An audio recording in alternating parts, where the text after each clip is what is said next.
And I would like to start with a confession. I know this is not usual. For 2 to 3 decades, I'm pretty good at something. I would say I'm excellent too, actually. I built a pretty good banking career. I hit my milestone. I had my title. I had a pretty good salary and, of course, respect. And I wasn't sure I was that happy, or I would say I'm invisibly unhappy. And so no one see that because I don't see it myself. I just keep moving forward, keep achieving, keep telling myself when I reach the next milestone, then I will be satisfied. The thing about running on autopilot is you don't notice you're asleep until something wakes you up. And something can be sometimes a rub of violence. And when that happens, I would say you can't go back to your sleep. There's a saying, right? You can't unsee what you've seen because your lens has been clear.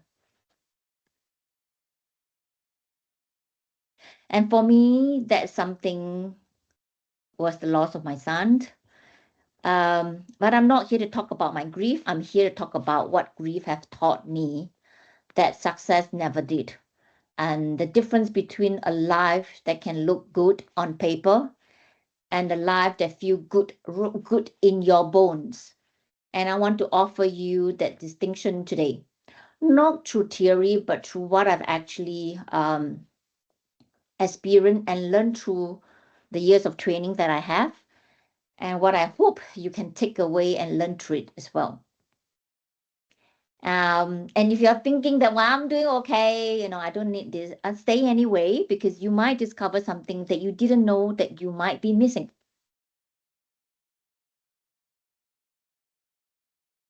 Yes, the wake-up call. What is that corporate success trap? The regrets that we don't have to have and the questions that can change everything. So maybe let me start with painting a picture of who I was. I'm probably the person you want to be on your team because I'm reliable. Yes, I work 60 hours a week, no complaints. Yes, I'm very ambitious, absolutely, because I'm always looking to move up to the next level. I'm competent because I solve problem and I deliver. And I'm sure all of you are very competent in our field in the corporate world. I'm not sure I'm fulfilled though. That's a question, isn't it?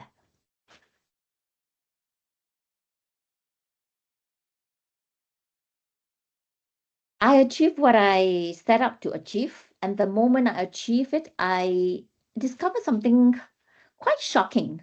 Your achievement and your fulfillment are not exactly the same. The goalposts move, and it always seems to be moving. So if you're in a consulting firm, like the Big Four, whether it's Price, Water, Cooper, or the law firm, they will always say things like, when I make partner. And then when you're make partner, what happened? Or then if you're in the sales, you say, when I hit the near revenue target. Or when I get recognized in the industry. Or maybe when you become the CIO or the CTO in our tech world. You know what happens for me after a couple of decades of that? I wake up and I realize, well, you know what? I don't actually know who I am if I don't have those achievements. Or worse, I don't know what I actually want.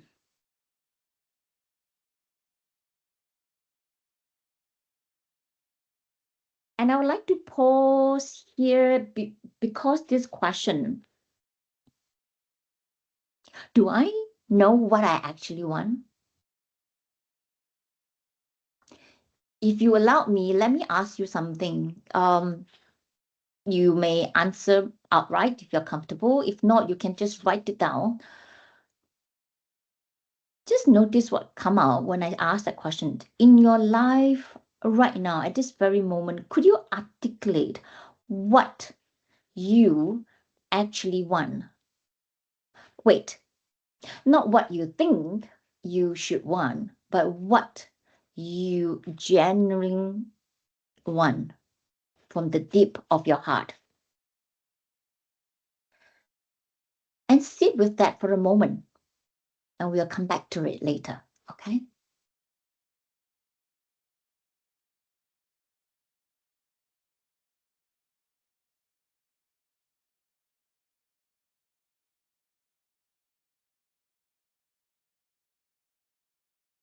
Aries, do you want to hear from people in this section? We've I'm got a open if couple of you people want to typing hear. in the chat. I'm just giving it a pause so people have a time to think through, because I think this is quite deep questions. So if you like to share, I'm happy to stop the sharing. If you want me to go on, I can go on. What is the preference? Yeah, so don't stop sharing your screen, but if anybody wants to come on mic and say what they're going to type in the chat, they're more than welcome to. So far, we have suggestions of financial freedom and work-life balance, the two things that have been shared at the moment. Okay. Yeah, we all want financial freedom. But when you get financial freedom, then what happened? Yeah. Um, if you are ready to answer that, by all means. If you're not ready, maybe have a pause and think about what does it mean to you when you have the financial freedom and work-life balance. What kind of balance are you truly seeking? Yeah. Okay.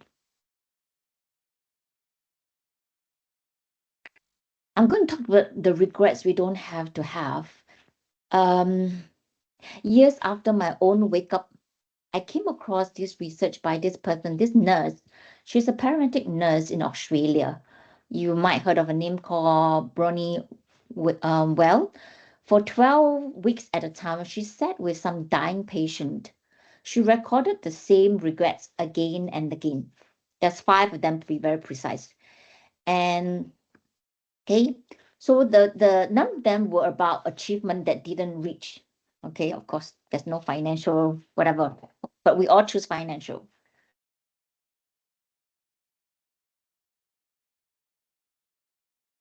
So I'm going to talk a few here just quickly. The first one is I wish I had the courage to live a life true to myself. And so what is that life true to yourself? Is that financial freedom? Is that work-life balance? Or more than that? And what is the work-life balance give you? And what does the financial freedom give you that you are still doing? You see, I wish I had the courage to live a life true to myself, not the life others expect of me. And that was the number one regret. A lot, not a lot of people say they don't say that I wish I work harder. I wish I make more money. It was as if I wish I haven't lived by someone else's rule. And that really hit me hard because I realized that I had. I spent decades living for others, performing the role of a dutiful daughter's ambitious employee, capable mother, making sure I had the financial freedom and keep making the money because I think that was the most important things in my life. So I become very skilled at shifting to meet expectation, and I forgot what my own shape even was. So banking wasn't my dream, it was my security. So success wasn't my definition, it was the society. Even motherhood, which I cherish, became weighted with expectation about what a good mother should be, rather than who am I authentically as a mother. The second one, I wish I haven't worked so hard. I think this came from practically every male patient she saw. They miss their children youth, they miss their partner, they choose work because it felt safe, it felt productive, it felt measurable. And it gave them that I am the breadwinner, I need to do that. But they couldn't get their time back. And likewise, I thought working hard proved my will, my worth in the office. So hours at the office, bring work home, sacrificing weekend. And so this was what success looked like. So what was I trading for that success? And what were you trading for your success? Could it be time with your children, family, your partner, your spouse, time with yourself, present with yourself? The quiet moment that create actual living rather than merely existing. Just one more. I'm not going to talk through all the 5. I wish I had the courage to express my feeling.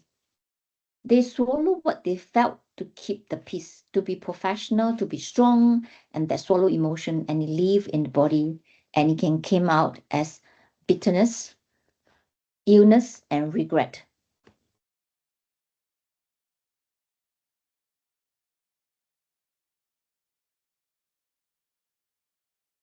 I'm going to pause here because I know this regret deserve more than just we hear them. We want you to do something. I want you to do something. Look at those 3 regret that I talk about. I wish I lived true to myself, not others' expectation. I wish I haven't worked so hard. I wish I expressed my feeling. If I ask you which one resonate the most, not which one sound worse, okay? Which one makes you uncomfortable in the way that feels familiar? Do you want to put in the chat if you're comfortable, or you want to jot it down in a paper and notice it in yourself?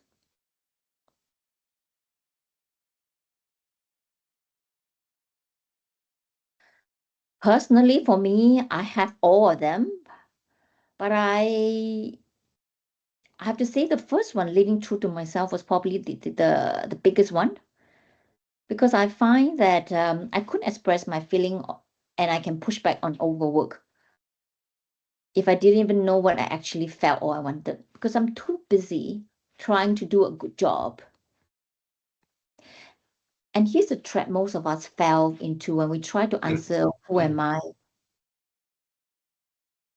Because we look outwards, we take assessment, we collect feedback, we build our profile. I'm not saying they're no good, they are very useful, but are they really answering that calling within you? Kevin, So you we've want to? got we've got we've got a few comments in the chat, Aries. Yeah. So one of them says, "I wish I didn't work so hard." Another says, "I wish I expressed my feelings. I am a people pleaser." And the third is currently typing. I'll read it out when. Yeah. One of them says that they didn't trust in themselves enough, so they probably wish they had more self-belief, I guess. Sorry, I didn't get the last one. Dave's written, "I didn't trust in myself enough." So I Yeah. think that implies they don't have enough self-belief. I would say that I resonate with them all because yeah, we all work very hard. And the question is, I'm not saying don't work hard and sit down and do nothing and stare in the sky and kind of thing, but I'm just saying that at the end of the day, what would that be when you work so hard? You see, when we all work hard, that is the reason, but sometimes along the way we forget why are we working so hard? And why can't we express our feeling? Why can't we live through ourselves? And I also ask, why are you a people pleaser? I'm not able to cover them all because this is only an hour session. It will take me many hours to do this. Um, we will come to that. And if you have more questions and you want to touch base on that, drop me a line. I'm happy to have a conversation with that.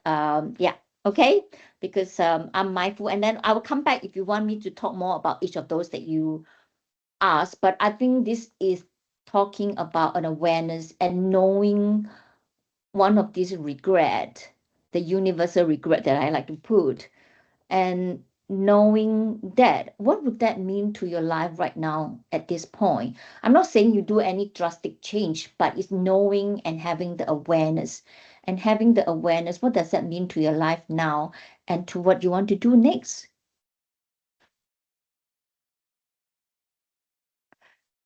The part 2 I want to talk about is the 3 blind spot. Okay. The first one is what most people do is they confuse personality with purpose. So about 30 years ago, I took an assessment called DISC. I'm not sure how many of you are familiar. It's one of the very widely used personality traits. I think the most popular one on the market is these and MBTI. So way before my banking career, I started doing that. So it was a very good assessment because it have about 97 accuracy at measuring your personality types. So at the point, the score I got was I was a high I. Okay, outgoing, very relational, people focused. I was like, okay. And I thought, well, great. But actually, it didn't resonate with me. It's not that it's not accurate, but because there was still underlying values and belief that I didn't really understand. So I wasn't able to live out my personality in that sense. So I find it's very difficult to relate to what I'm seeing. The thing is, personality tell you your how you're showing up. It does not tell you your why. Okay. So for example, in the I is saying you're naturally inspiring, but it doesn't tell you whether the inspiration is what you actually want to give. Okay, for example, if you are and you say relational, but not what that relationship matter to the ones you're building. You're energetic, great, but not whether you're energized by the life you're actually living. Okay, so I could describe myself pretty well to you, my high I personality, but I still have no idea what truly matters to me because living the personality is not that you're living your purpose and the value. There is still some gap there. So for me, the assessments say I thrive on connection. Indeed, I do. Um, I remember this when I was 17, I met a number of insurance people who saw my talent, okay, inverted comma, my talents, and wanted to recruit me. And you know what happened? I freaked out. I was like, no, I'm not going to be insurance, because I felt insecure. Okay, I have a huge people pleaser. Of course, I didn't know them. It took me many, many, many decades to realize I am a huge people pleaser. So being a people pleaser and being insecure is not going to work. So I said no. And I ran far away and I have to go and study and get a degree and work in the banking that give me that security. Okay. So the real question is, you have done this assessment, and then statistically, most of you probably have because corporate done a lot of that, whether it's MBTI or is it these. Here's what I want you to sit with. These traits describe how you tend to show up in the world, how you communicate. But do they speak to your values, your belief, your priority, that what you want your life to build around? And that is a difference and a huge one. Second one, the blind spot, the belief that beneath that conditioning, right? So after my waking up, I wanted to know who am I when I'm not performing, when I don't have that fighter and other things, what actually mattered to me. So I did something pretty radical. I stopped looking outward. I turned inward. And of course, what I found surprised me. Um, I have to say, through my coaching journey, it helps because then that's where I came across this thing called values. Trainings, and then even after the training, I spent months and months of reflection and deep reflection, not just one worksheet, many months of reflection. And I discovered my three top core values. First is love and belonging. Because I grew up as the youngest of three, I'm the youngest. My sister kind of have each other, but I was a little bit separate because I kind of developed a strategy and I make myself indispensable. I became the helper, the peacemaker, the one who fixed things, you know. So people pleaser, yeah. As a child, I thought if I'm useful enough, I belong. And the patterns follow me my entire life and into my marriage, into my career, and of course, into my coaching. Doesn't mean that I'm a coach, I know. I do that too. And here what I finally understood. You never ever earn belonging. You either belong or you don't. And if you're busy proving your worth, people pleasing, you can never be a full you. Number two, security. I remember while I'm writing my book, a lot of memory flashback. I was lying beneath a bed, yes, listening to my parents argue about money. So at that time, I make a vow I'll never be poor. So I chase security. Yeah, I do banking as a career, I have saving, status control. But here's a trick. No amount of security can touch deep insecurity. You can have $1 million and still feel you are not enough, right? I just ask one question. What is enough? How much is enough? The scarcity mindset does not update based on our bank balance. Never. Because while I was in the banking, I do get a very good salary, but I realized it was never enough. And my third value was learning and growth. So that's the deepest truth. I was most alive when I'm learning. I was expanding, becoming more than what I was yesterday. So 10 years at Deutsche Bank, a secure job, but nearly killed me. Not because the work was hard, because it has stopped growing after a while. But these are all my value.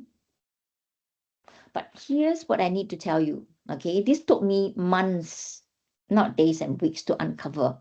And I couldn't write them down in one session. I have to sit with them. I've noticed where my life felt aligned, where it felt fractured. So I'm not asking you to know what your value right now, but I'm asking you this. If you have to guess, what are the 1 to 3 things that when you are violated or missing, make you feel like you're betraying yourself? What's that void that nothing else can fill you? What keeps you awake at night? What breaks your heart when you see it in others? Don't overthink, just notice. Okay, I'm going to pause here for maybe 20 seconds and give you time before we continue. And Kevin, if you want me to go on, just let me know, okay? And I want to say this is just the beginning, and that's where the real work starts.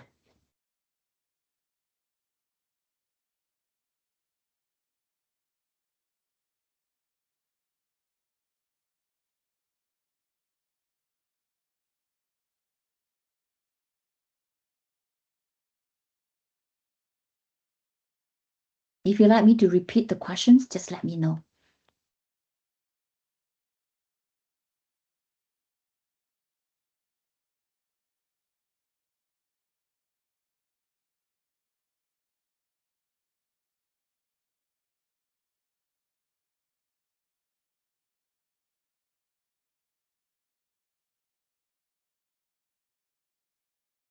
Are we ready for the blind spot? Looks that way, Iris. Sorry? It looks that way. Carry Okay. on. Okay. So let's talk about something that often get unquestioned because it look like strength. A lot of high-performing people believe their inner critics is evidence of high standard. Because being hard on yourself is what keeps you sharp, disciplined, successful. But today I'm going to challenge that belief because there's a fundamental difference between healthy self-reflection and self-judgment. Self-reflection say, I make a mistake. Fine. What can I learn from this? And self-judgment say, I make a mistake. Same word. What does this say about me? Oh God, I'm terrible. Why do I make this mistake? Do you see that? And all of us have a very strong inner critics, and a lot of people who have very strong inner critics are generally very top performance because they're very hard on themselves, so they have a very high standard. So they're always doing a good job. Working with them is kind of two sides of a coin. Good thing is they are so good performance. You don't have to worry about them giving you a good piece of work. But a bad thing is they're so critical. They sometimes can be very hard on you as well. Yeah. Now the difference in this self-reflection and self-judgment. One is forward-looking and constructive. The other one is quietly erode your sense of worth. So for a long time, I could see and I didn't see the difference in my own life. So I live with an internal voice, constant, demanding, and unforgiving. because it measures everything I did and I always find it's lacking. I'm not good enough as a mom. Well, a lot of people are more qualified and intelligent. I'm not brilliant and smart enough professionally. Not enough. Yeah. And I believe that voice was necessary because I thought it was a reason I achieved what I did, not without it. So if I don't have that critical voice, I may lose my edge. But here's what I eventually understood. The voice wasn't about excellence. The voice is a fear, is a survival strategy that I learned very, very early on in my life, using self-criticism as a way to stay safe, to stay acceptable, and to be in control.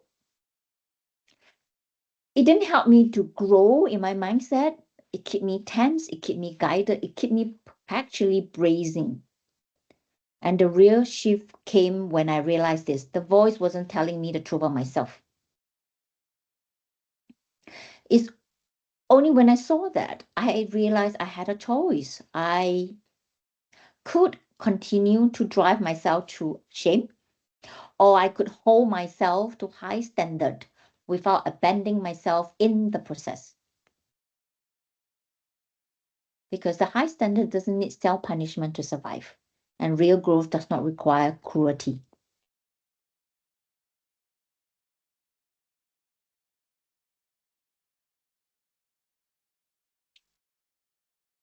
We're talking a lot about blind spots. Um, yeah, personality is not, it doesn't cover everything. And then what does the values mean beneath of those that is showing up? And the third thing, of course, um, yeah, and then the last point that we've seen was your self-criticism. Okay. So now the bridge back. Let's see. Yeah. So I'll talk about the three little practice we can do. The first practice, I call it pause. This is probably the most important practice. I call it the gap between the stimulus and the response. That means there's a trigger and then you respond. But of course, between the what happened and how we respond, split second, yeah. So something happens, right? When things happen to us, all the patterns within us will be activated. And within that activation and the thing that's happening, there's a very tiny gap, maybe less than a second, where you get to choose differently. But you have to first notice that little gap and the little space first. So maybe this week, pick one moment where you usually react automatically. For people pleaser like myself, is when you're about to say yes. Maybe you want to say no. Maybe you want to pause. Notice that. Because people pleaser is always yes, yes, yes, yes, yes. So notice that. So when you feel that moment coming, that familiar pull, pause. Don't fix anything yet. Just pause and notice. What are you feeling in your body? What is the story your mind is telling you? What patterns is about to activate? Yeah. Can I encourage you to do this? That's it, the practice this week. You're not changing anything. You're just becoming aware. Number two, your value check, which is your intention. Once you are able to pause, you can try this. What choice honor my actual value? Not your conditioning, not your fear, not your people pleasing. What does love have me do here at this very moment? So let me give you an example. Um, I have this client that I coach, and she was asked to do some extra work, of course, not paid. But the boss framed it as a growth opportunity. So the old pattern is like, yes, right? She's people pleasing to make the boss happy, and she wants to improve herself. And then the new pattern is she paused and she checked her value. And her value was autonomy and learning. So the work offered learning, but it violated autonomy. So she was being volunteered, not asked. So what she can say is, boss, I appreciate this, but I need to work with my schedule, and let me have a look and see what's actually possible. So she didn't say yes out of a fear. She said yes or no from her value, and that's your value check. Okay? If you're ready, you pause your value check. Practice this when you are about to make a choice that feel heavy or is an obligation. Stop and ask yourself, does this honor what actually matter to you? If the answer is yes with no hesitation, do it. If the answer is cloudy or comes with guilt or compulsion, that's information, and sit with it. The third one, your body wisdom. Most of us live entirely in our head. Well, I did it for all my life, you know? And the problem living only in the mind is that you miss the wisdom in your body, which trying to offer. Um, our body knows things your mind hasn't figured out yet. Uh, I'm going to give you maybe just one example. Probably, I don't know whether you guys seen it, my sourdough story. So I started baking sourdough, I don't know, I think after the pandemic, right? But the thing is, the sourdough taught me that you can't think your way through, you have to feel it. I, a lot of people say sourdough is very difficult because it talk about the temperature, it talk about the starter, it talk about the bread.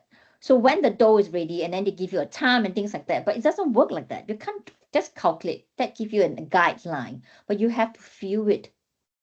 And that come with experience. When the crust is done, you need to know your own oven. You can't just measure it precisely. You have to listen to your body. You have to see what you're experiencing and feel it. So when I realize I live life the same way, and I just ignore my body signal, and trusting only my mind logic, because this is what we are all taught from young, right? Your mind is always supreme. But your body always know when something is wrong before your mind have figured out the story. Your body knows when you have crossed your own boundary. Yeah. Your body knows when you're about to people please yourself into resentment. So if you're very into your mind and not into your body, um, it will take time. It take me many, many years, I have to tell you. When I first came across it, even it was displayed and demonstrated right in front of me, I was like blown away, but I just take me another few more years to come and gradually accept that body have intelligence. Yeah. The question is, are you listening to your body? If you like, just right now, just notice something. How does your body feel now? Not your mind, your body. Is there tension somewhere? A lightness, maybe? Heaviness? Or maybe ease? And that's your body. So maybe this week, check in when you are about to make your choice. What does my body want to do? Allow that wisdom to come back to your body.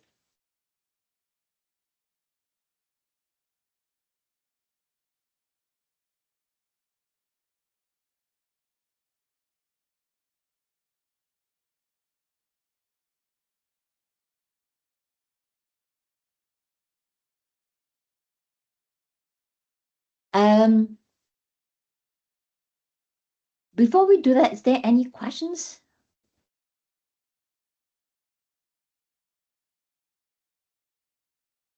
Okay, so I have talked through quite a bit, including the three blind spot, and then what we can do as a bridge back, the three practices. And I'm kind of going to integrate them here and do a little bit of reflection. So let me show you what I mean by when we do them together. It only take about, 30 seconds. So what I'm going to do now is I'm going to count to 3. Then I want you to pause for just a moment. When I do that, you just stop listening to me and check in with your body, whether you're tense, you're relaxed, you're heavy, you're light, and where's the sensation? Are you all ready? Can we all do it just for 30 seconds? Yeah? Yep. Thank you. So I'm going to count to 3, right? And then you just check in, and I'll be silent. Check in with your body and feel where is that tension, whether you're relaxed, whether you're heavy or you're light. And 1, 2, and 3. You might just want to close your eyes, you're comfortable, or glaze at something gently so you're not distracted from what you see. Just focus on your body for this 30 seconds.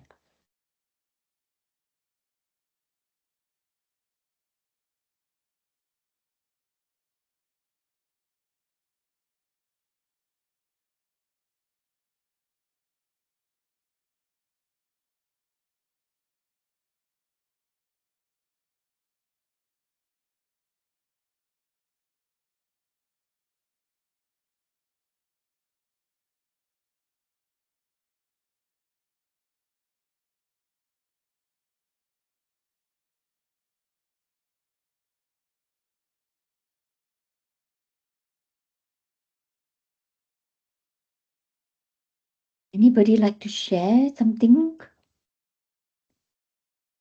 Or is like God is just too much? Any sharing that you get from that 30 seconds of trying to get in touch with your body? Anyone? No? Okay. Don't worry. I mean, it took me many years to kind of able to have that kind of tap into my body sensation.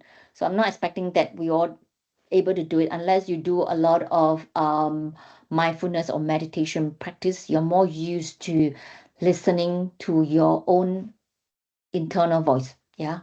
So now what we did, we have 3 practices. First, we do a pause. What you do with pause is basically notice what is happening, whether it's in your body or in your mind. What is your voice within you telling you? Just notice what's happening. No judgment, just notice. And second thing is once you notice, do a check-in. What honor and what really matters here? And number 3, of course, is a bit more challenging. When you are able to check in, can you sense what your body is trying to tell you? Of course, they work together, they create a practice of that authenticity. It's not about perfection, but it's all about awareness. And when I say practice, that means it's not a one-off. It's not like, yeah, I got it now, done. It's about a practice over and over again. Because we are not born today or this second. We are born wherever you're born, and that take many years to become who you are. The conditioning, the building as a child, as what the parents say. The first thing you ask the kid, they'll say no. Why? Because they hear no from the parents all the time. Yeah. So we have that built into us. So here's what happened. Notice the gap between the stimulus, whatever that's happening on the outside, and your internal response. Especially when somebody says something that is rude, triggering, whatever that is. How are you responding? So when you can notice that, are you able to react less, choose more, drift less, and probably over time you're able to return more easily to yourself. It's not because you have or you are suddenly different, but because you're paying attention. Okay, the word is attention that you're paying to yourself because you're very intentional to notice what's happening and choose what is most important to you, mind and body. Any question here? No. Right. So I'm very good. I'm on time. We say 15 minutes. Um, so at the end of this, I want to leave you with one question, not to answer right now, but I would invite you to carry you with you this week. What's one truth about yourself that you have been avoiding?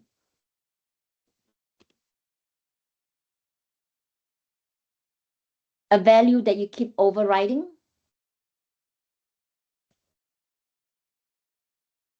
Maybe a pattern you keep justifying? For example, as a people pleaser, it's always a yes.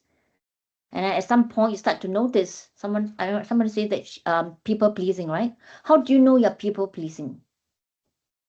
Because over time, you realize that you make people happy, but it's at the expense of yourself.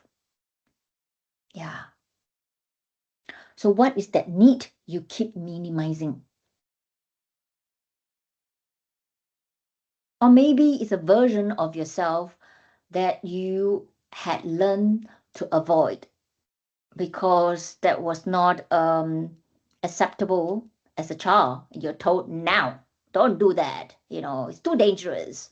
It's too impolite. It's whatever that is. You've been told no. So you said no.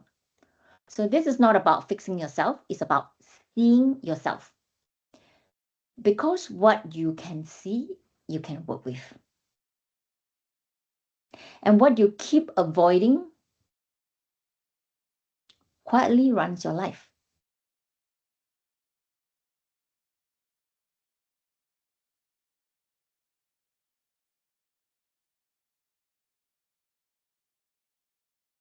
Anybody have anything to share? So the invitation. Before we Yeah. go on, Aries, we have one hand up in the room. It might have been up for a long time, so apologies. Oh, it's okay. It's been put down. We're good. Oh no, Go on, can you hear Amy. me? Yeah, Yeah, go on, mate. thank you. Thanks, Aries. That was really so interesting.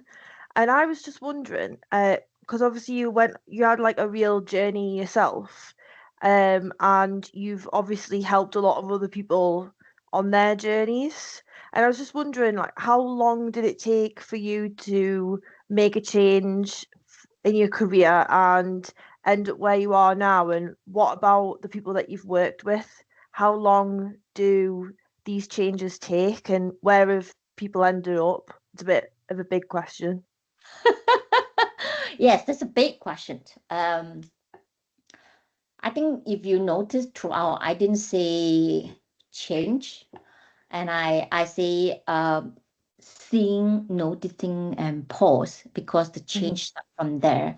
The change start from awareness. Um, the way you ask my question, I kind of correct me if I'm wrong, but you seems to be asking me is how long I take to change. It sounds like this is me, and then this is me, and I'm here, right? Mm-hmm. What I'm saying is, I use the word journey is because we are always changing, we are always evolving. We are not, we are never really at the standpoint. Okay. Um, it's only at what point you realize that I'm not being true to myself. Mm-hmm. When am I willing to take the step to be living in truth to myself? Yeah. Okay. I'm not a finished product. Um, I'm always in this journey. So, which is why I want to say, that's why there's no judgment because we all of us at different stage. For maybe your culture, your gender, your upbringing, your work environment, whatever that is, there's always that. But it's when you're being true to yourself, what does that mean? Everybody's journey is different. So, which is why I put down this invitation.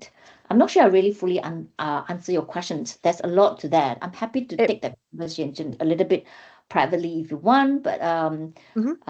you want to ask a little bit more so I can answer it better. But I kind of sense that you're asking me how long I take to change. Um, I don't I guess that was think part of the question. Sorry, mm, it's because when I speak to you or hear you speak, I don't see a person like the stereotypical person working in finance. You know, that person that you described who worked the 60 hours a week. And you know, I don't see that person. how? I see you seem like a really like spiritual someone who's like deeply connected to themselves, and I feel like corporate life can make you disconnected from your like who you really are. And I was just to see the person that I see in front of me, Yeah. it doesn't feel like it doesn't in my mind doesn't connect with that person that you described. So I was just wondering how long ago it was that you kind of started this. Um, well, I'm not sure how to answer the question because I have been in the banking world for 20 over years. Mm-hmm. And I would say somebody asked me this question, do we change? And I say, I think fundamentally we don't change. I think it's about being true to ourselves. I think in corporate we have, I don't know whether you see the first slide, I put a mask. And I don't know whether you're following me in LinkedIn. I talk a lot about the performance, talk a lot about mass. Um, I think in a lot of us in the corporate world, especially the higher you go, there's a lot of politics. With human being, there's Mm-hmm. politics. And I say that generally there is a right, good person inside, but because of the environment, people start getting political and things seeing that. So I'm not here to tell you what's the right thing to do. I'm not saying that leave the corporate and be who. That's not what I'm saying. Mm-hmm. I'm saying that when you're being true to yourself, you can still be in the corporate or you can choose to leave corporate, whatever that is right for you. But you need to know what is right for you. Of course, Mm-hmm. that's not going to happen like that. It takes a lot of rediscovering who you are. Mm-hmm. Yeah. So I have been in corporate for a long time. So for me was that grief that gave me the jerk. And of course I didn't leave immediately. It took me a year later. So I lose my son in 2017, 2018, I left the corporate. Over the years I thought, oh yeah, I'll go back because the money is really good. It's very tempting to go back. Mm-hmm. But like I said, again, what is that true? And I have to constantly ask myself that questions. So it doesn't mean that I ask my question then, I don't ask my question now. I still have to ask myself a question because it's very easy to go on and do what I think I should do. I want to get the kind of money. It's like, is that so important to me? I'm not saying you leave and oh yeah, I don't have money on the table. No, no, I'm not saying to that. I'm just saying what is that truth? If the truth say I need to do this now, go and get a job, then go and get a job. The truth say no, I need to stop doing this and start doing this, then do that. But you have to know what is that for you. Mm-hmm. Yeah. Thank you. Yeah. And I'm going to show you the next slide. And this is the book that I want to maybe invite you to consider reading because the book have a lot more details and in-depth.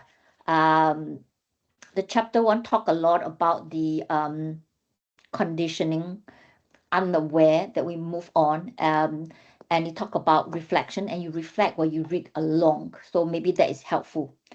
So what I'm trying to say is if today's conversation resonates and if you recognize yourself in the autopilot, the blind spot, or even that quiet self-betrayal that I think we all of us has, especially autopilot, because there's nothing wrong with autopilot.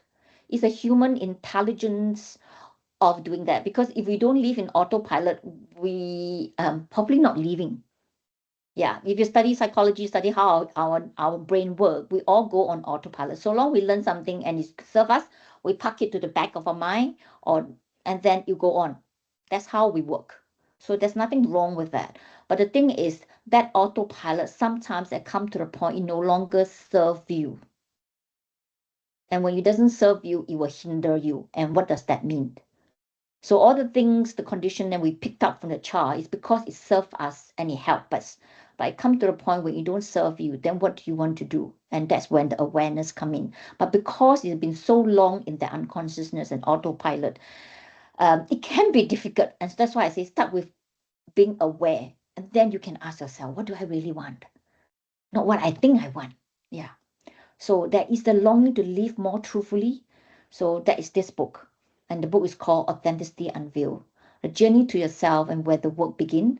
Like we say, it's not a theory, but a live exploration of what it means to come home to yourself at this point in your life. And the book will be available only, I think, end of February. So every copy of the book will come with a companion guide separately, a space to do the work, to write it, not just read. So if anybody is interested, I'll put the link there. You can just register your interest and I'll share updates about the book. Yeah. Okay. So if you want, let me just copy the link. Okay. And I want to say this. I'll leave you with this. And this is what the book is about, right? This is not about becoming someone else. It's about becoming, sorry, it is about unbecoming who you are not and peeling away the layer of expectation, the conditioning, and the fear to reveal the authentic self that's been there all along. And that's the invitation because the person is always there and is just awaiting. And if I may, I would say it's worth to choose. So unbecoming who you are not. And thank you for being here. I'm going to take off the slides, okay? Hi. Sorry, who was asking me the question I spoke to earlier? Amy. Hi, Amy. Yeah. Should I put the thing here on the chat? Let me just try and stop you from sharing. Yeah. There you go. So you can have it on full screen now. Okay. So this is the link where I put some information about the book. Talk about the book is about 3 parts. One is the foundation, about all your conditioning, all your things that make happens, and then the journey of exploration. I talk about readiness. No right, no wrong, but it's where are you in the journey. Somebody asked me this question. He's about 70, and he say he read halfway through the book, and he asked me, so I wish I read it earlier in my 40s and 50s. I say, maybe give yourself a bit of time, finish reading and say, and tell me what happened. So that's why I felt that there is a part of readiness. We all in a different journey. So when you're ready, you will find your way. When you're not ready, don't be too hard on yourself. Because when you're very hard, remember the self-judgment and the self-reflection. People always ask, oh, we need to ask why. There's nothing wrong with asking why, and a why is a good why to ask. But the thing is, be careful when you ask why, because why tend to be quite critical and quite judging. When you ask yourself something, using the why as a call, ask yourself, what made me do it? When you ask yourself what made me do it, you're more forwarding. Why do I do it? How does that feel? Why do you do it? It sounds like I'm judging you, right? Why are you so dumb you do such a thing? But I say, what makes you do it? And you're thinking, what makes me do it? Oh yeah, this happened. Then you realize what happened. Yeah.